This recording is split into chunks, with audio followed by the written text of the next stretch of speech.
Good day, everyone. Especially to you, Miss Moira. We are the Group 4 from BSA Animal Science 1B. So our topic is for the case study is about the genomic selection in livestock breeding. So first, let's imagine this for a very short moment. You're a farmer. You want the best animal that is fast to grow, healthy, and high quality. Before, you would wait and observe. It took a long time. But now, what if you could already know the outcome just by studying their DNA? That's what genomic selection is all about. So, Karon, our question is, does this technology really improve human life or naapod siya hidden risk? Genomic selection uses DNA analysis to identify animals with desirable traits. Like, murag na kay guide sa ilang potential like faster growth, disease resistance, or better production. Instead of trial and error, farmers can make decisions earlier and more accurately. So basically, they solve the problem of slow and uncertain traditional breeding. Because of this, mas efficient farming, animals grow faster, mas gamay ang losses, and mas stable ang food supply. So, farmers mas predictable ilang income, dili kayo risky. So, in terms of human flourishing, it supports food security, livelihood, and overall stability sa community. What interesting is the shift in thinking from observation. Mahimong production dili lang sa atong pagtanaw kung saan mahitabo, but kabaluta what is the possible outcome. So agriculture become a more scientific, data-driven, based for all the experience. But at the same time, dapat tayo kinahanglan ng naon.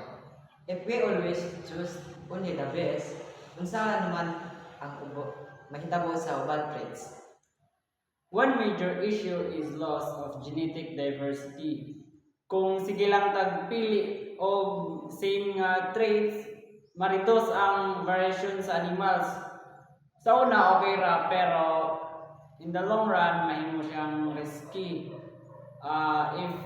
If naay new disease or changes sa environment, basin dili sila ka-adapt. So while nindot ang result karon, there will be a possible problem in the future. So, another point is the ethics. Some people ask, if it okay nga mag-control ta sa genetics of the animal? Are we improving life or treating animals as products or an experiment? So, dili lang ni scientific issue. It's also about an ethical issue. Access is a long, big concern. Genomic selection usually needs technology, data, and training. Now, dili tanan expensive. It also depends on a type of system. Pero even if na affordable option, dili gihapon ka-access sa facilities or data. So, small farmers, especially kanang mga lagyong area, possible nga ma-left behind sila. And because of that, the benefits of the technology is not equally shared. Large producers get more advantage while small farmers struggle.